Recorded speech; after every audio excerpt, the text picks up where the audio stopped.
what's up, everybody? It is Tuesday, June 30th, last day of June, last day of the quarter. We had a 20% up quarter after a 20%, I think it was a 20% down quarter, followed by a 20% up quarter, and it was the biggest up quarter since 1932. It was a good quarter for MMT Trader subscribers.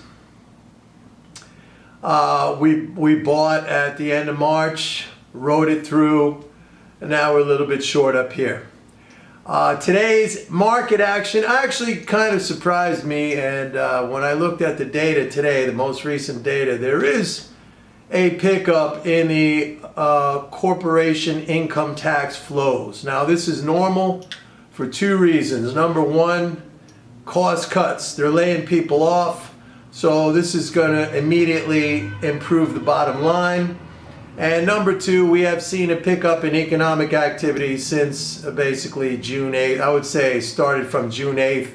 That's when some bigger economic centers like New York City went into phase one opening. But now, because of the spike in new cases, we're seeing some new closures again and a slowdown in the phasing of reopening. So that has yet to come. July 15th, tax filings are due. I haven't heard anything new from Mnuchin. He was thinking about it. He says he's going to continue to think about it as the date gets closer. But right now, July 15th, tax filings are due. Employment and withholding tax flows still in a very solid downtrend. So there has been no stability in those tax flows whatsoever. So you kind of have this dichotomy going on where you have improved corporate profits from the immediate impact of cost cutting, laying people off. But at the same time, if people get laid off, you know, that is less spending power, less income, less spending power. And so that'll ultimately flow back into lower sales and lower profits. So the market is bouncing around in here. I could see maybe some more upside into mid-July when the tax filings are due, if they're due. We don't know. Like maybe Mnuchin will postpone it again. Senate Republicans saying they're going to take up a new aid package at the end of July.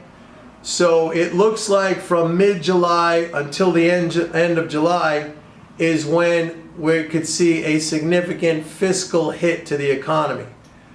I'm not so sure that we rally into mid-July. I mean, that is possible because by some measures, sentiment is still really bearish, and by other measures, short-term measures like put-call ratios, not even at the historical average. I mean, if you look at the 10-day put-call ratio and the 20-day put-call ratio, not even at the historical average.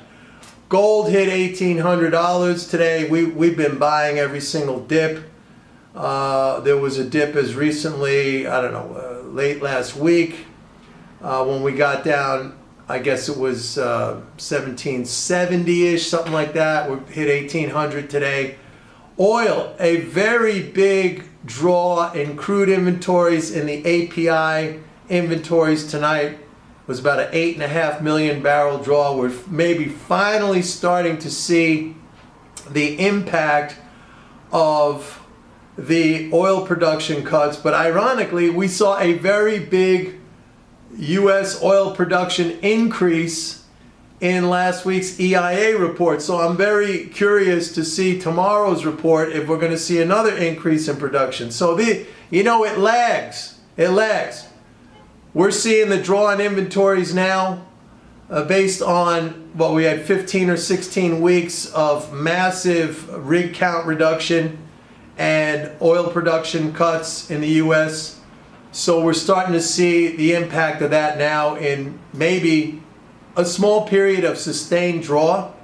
But oil production jumped back up by 500,000 barrels a day. That was a 1 week record, 500,000 barrels a day increase in the latest week. So I want to see tomorrow's EIA numbers.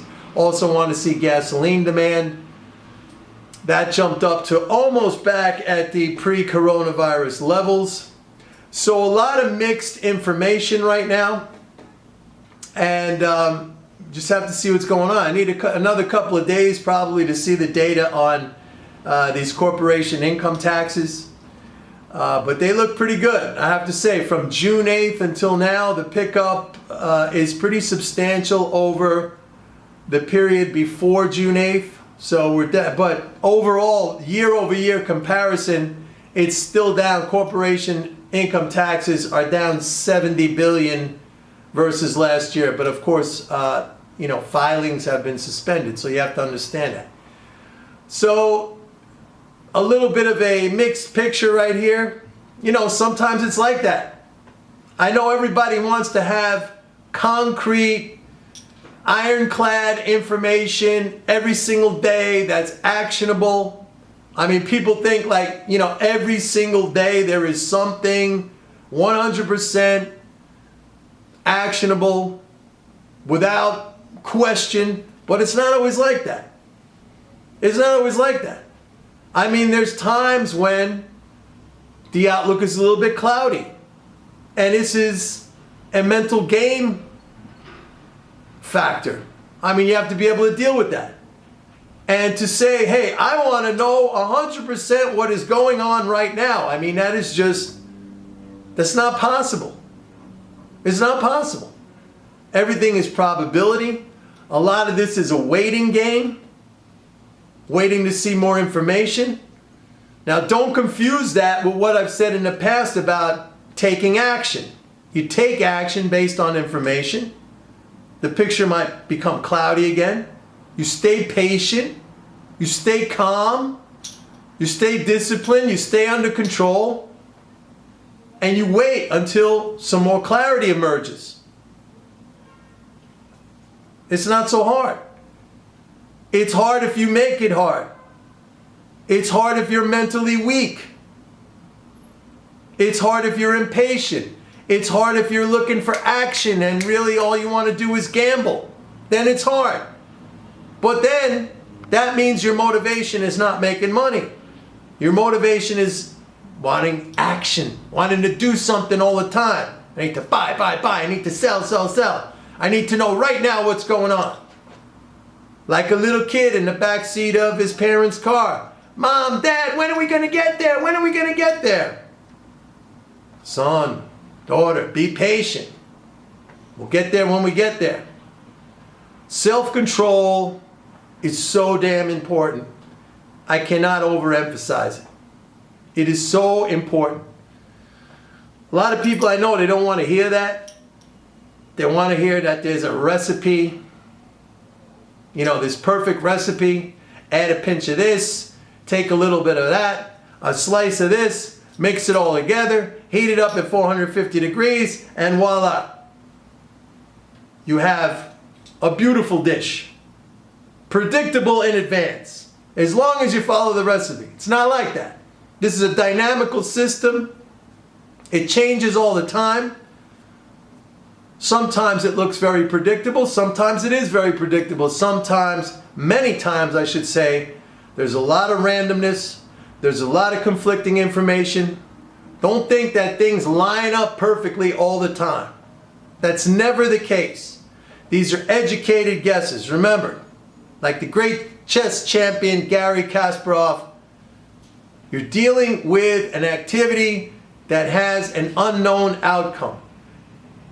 You develop a strategy, you take action, and then you forge ahead. You push forward.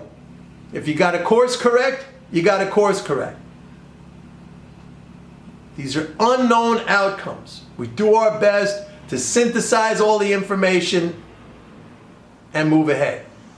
And if you're looking for, everything's got to be aligned today, I got to know, what do I do the next minute? What do I do the next 5 seconds?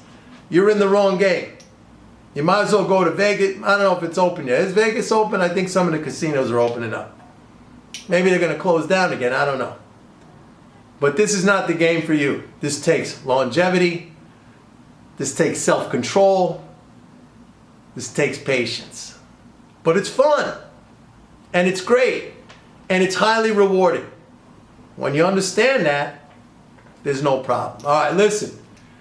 I'm working on a new episode of my podcast, episode 5. It'll be out tomorrow. In the meantime, you can listen to episodes 1 through 4. Go to the link right here in the description below. And don't forget to go to my website, pitbulleconomics.com, and sign up for a 30-day free trial of MMT Trader. I'll see you tomorrow with more information. Bye.